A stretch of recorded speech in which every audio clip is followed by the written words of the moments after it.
This isn't about what I've lost. It's about fighting for what I have left. I'm coming back. Promise. Be there waiting for you. I know.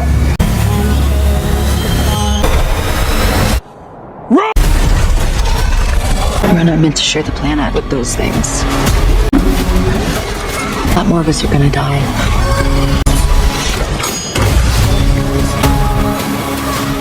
Elevation director swore this scene was cut, but we found it. What does it reveal about the ending? You won't believe your eyes. The film begins in a dystopian future where massive sinkholes have formed on the ground. And after volcanic eruptions, gigantic creatures emerge from these sinkholes, attacking and killing humans. In a short span, 90% of the world population is wiped out, and humanity finds no way to defeat these monstrous beings. These creatures are later named Reapers. Strangely, they fear heights above 8,000 feet, though the reason remains unknown. To survive, the remaining humans take refuge in the mountains, but life there is harsh, with only basic necessities available. Among the survivors is a young boy named Hunter, the only child in his community. Bored with his life, he one day ventures down the mountain in hopes of encountering the Reapers. Though he does not find other humans, a Reaper spots and chases him.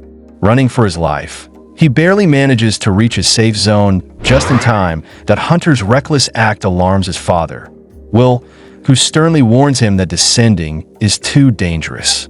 It is revealed that Hunter has breathing difficulties and survives with the help of special filters. Determined to find more people, Hunter expresses his desire to explore further. However, his father, still grieving the loss of his wife, refuses to risk losing him as well. While hunting with his friend Katie, Will remains troubled about Hunter. Katie reassures him, explaining that children are naturally curious and need space to grow. On their way back, they encounter Professor Nina, who has been experimenting with new bullets designed to penetrate the Reaper's tough shells. Despite 3 years of effort, she has yet to succeed. That night, Hunter falls severely ill. Worried, Will rushes to change his filter, realizing he has only one left. To save his son, he has no choice but to descend the mountain and retrieve more filters from an abandoned hospital. He consults Professor Nina about a safe route, but she is skeptical and refuses to accompany him. Determined, Will prepares to go alone, but Katie insists on joining him, saying she has no family and wants to help save Hunter. As they depart, Professor Nina watches from a distance and, after some hesitation, decides to join them. She believes she may finally succeed in creating a weapon against the Reapers. Using a special route with fewer dangers, they embark on their perilous journey. Nina reveals a modified compass that detects Reapers using their electromagnetic emissions. As they proceed, they find military trucks filled with supplies and grenades, which Katie expertly handles, giving them a slight advantage. During their journey, they discover an unsettling fact.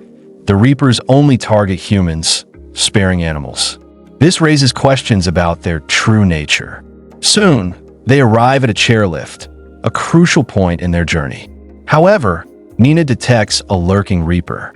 As it advances toward them, Katie throws a grenade, but the explosion has no effect. The group hurriedly activates the chairlift, but as Katie attempts to jump onto it, she barely manages to hold on before Will saves her. Unfortunately, the Reaper shakes the cables violently, causing the chairlift to collapse. The group rushes back toward higher ground to escape the Reapers, taking shelter in an abandoned restaurant. There, Nina theorizes that the Reapers may have been intentionally designed to exterminate humans. As night falls, Will recalls past moments with his wife, including their belief that Nina could one day develop a way to destroy the Reapers. The next morning, they continue toward the city through a tunnel. While part of it is at a safe altitude, the rest is dangerously low. Unbeknownst to Nina, her compass will not function underground. After hours of travel, they find the tunnel's exit blocked and are forced to take a riskier shortcut where they are attacked by bats. They escape, only to encounter a waiting Reaper. They attempt to avoid detection by covering their lights, but the creature senses them. Running for their lives, Katie strategically uses grenades to slow it down, but it remains in pursuit. Will fires at the Reaper, but the bullets are ineffective. Fortunately, they find a small crevice to hide in. As the Reaper closes in, Will cleverly uses a matchbox to distract it with light. They seize the opportunity to escape through another tunnel. However, Katie unknowingly enters an area where another Reaper lurks. Before Nina can help, Katie is killed. Heartbroken, Nina and Will continue toward the high-altitude zone where they are safe from the Reapers. Despite their grief, Nina prioritizes her mission and insists on reaching her lab. They find abandoned houses with food, where Will reminisces about Hunter. Nina shares her plan to create a chemical-based bullet that could destroy the Reaper's magnetic charge. Will doubts her theory, just as he once doubted his wife, who had believed in Nina's work. Their first stop is the hospital, where Will retrieves Hunter's medicine and filters. Just as they're about to leave, a Reaper attacks. Nina's compass fails to detect it, leaving them vulnerable. The Reaper captures Will, but Nina smartly uses an axe to sever its tentacle. She then releases oxygen from cylinders, creating a fog to obscure their escape.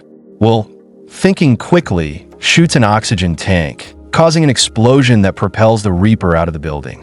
However, they are unsure if it is dead, so they quickly flee. Nina refuses to abandon her research and heads to her lab. While there, Will discovers a photo of her family, learning that she lost them during the first Reaper attack. She reveals that she chose to stay in the lab that day, failing to save them. Now, she is determined to avenge their deaths. Nina continues her experiments. She finally finds a chemical combination that might work.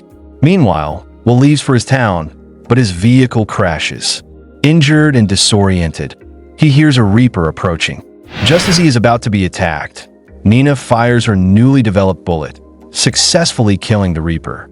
The bullet's impact causes a massive explosion, revealing that the Reapers are not organic beings, but robotic creatures designed for human extermination. This shocking revelation leaves them questioning who created the Reapers. Nina speculates that they were either made by aliens or programmed with limitations preventing them from operating above 8,000 feet. Determined, she mass-produces the special bullets and leads the survivors in a full-scale battle against the Reapers. The group writes Katie's name on one of the bullets in her honor. As they fight back and reclaim their land, Nina continues studying the Reapers. Looking through a telescope, she spots 3 massive spaceships descending from the sky. This confirms their worst fear. The aliens responsible for the Reapers are now preparing for an all-out war.